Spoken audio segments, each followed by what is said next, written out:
Me cuesta creer, Antonio, que un organismo oficial esté actuando fuera de la ley con prácticamente total impunidad, según nos estás contando.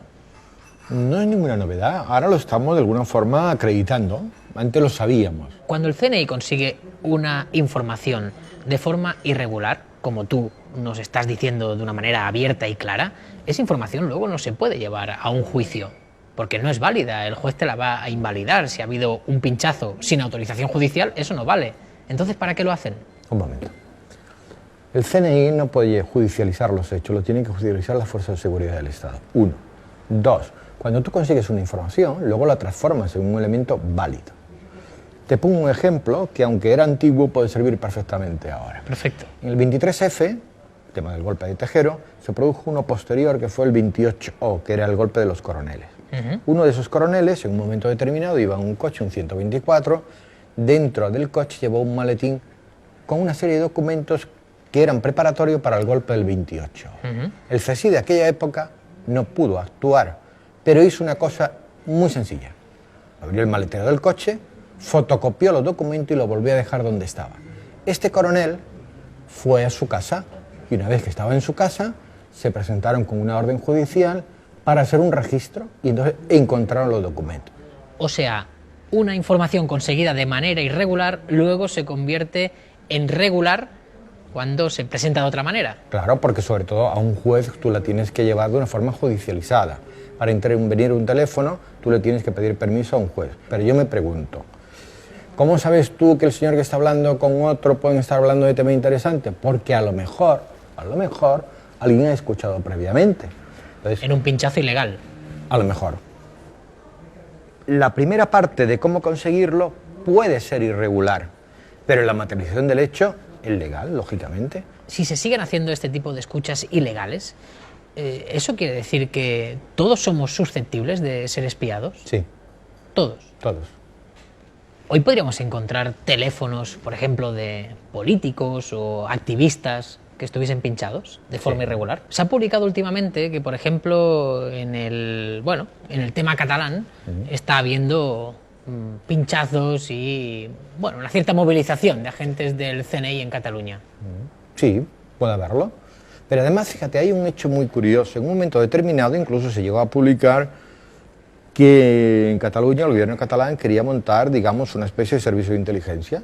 También se llegó a publicar que en Madrid el gobierno de la comunidad quería montar también un cierto servicio de inteligencia. ¿Qué es lo que ocurre? Y es indudable, la información es un poder, la información tiene un valor. Todos quieren información. Unos lo consiguen legalmente y otros lo consiguen irregularmente. Estas últimas semanas hemos leído titulares como este. Sí. La NSA espió 60 millones de llamadas en España en un solo mes. 60 millones de llamadas, que me parece una barbaridad. ¿Este tipo de espionaje es nuevo? Desde hace unos años esto se viene produciendo, sobre todo del tema del atentado del 11 de septiembre. ¿Y qué se puede pretender con un control tan indiscriminado? Es como un cedazo, tú vas filtrando, metes todo, vas filtrando y entonces te va quedando un pequeño reducto y a partir de ese pequeño reducto tú comienzas a trabajar. Los otros no te importa, pero para llegar a ese pequeño reducto lo has tenido que meter. Igual pasa que el ciudadano de este país, que puede tener la sospecha de que igual es espiado, pero que un poco le da igual, que tampoco es un tema que le preocupe en exceso. Hombre, ante poder comer y que te escuchen, te es indiferente.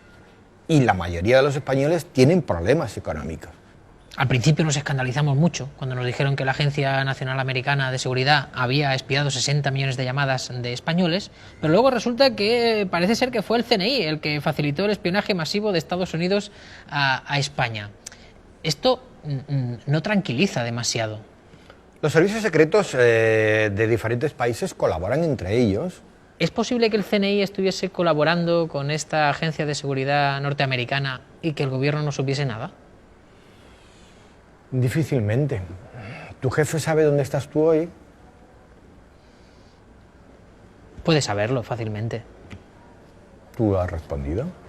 Si se descubren escuchas masivas como estas, ¿es necesario que se denuncien? ¿O siendo una cosa que depende de los servicios secretos y que por tanto igual depende la seguridad del Estado de esto, mejor, hagamos un poco la vista gorda? Todo lo irregular hay que denunciarlo. No todo es seguridad del Estado. Es indudable que esto no se puede permitir y se deben exigir responsabilidades a quien corresponda. ¿Los estados nos controlan más de lo que pensamos? Todo. Todo. Todo. Tú pagas con una tarjeta.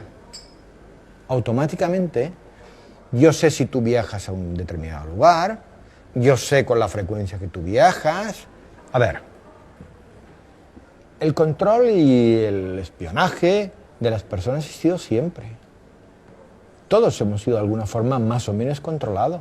Ahora somos mucho más controlados y hay más capacidad para controlar. El espionaje es una historia antiquísima. Desde los griegos se espiaban. Estamos en la sociedad.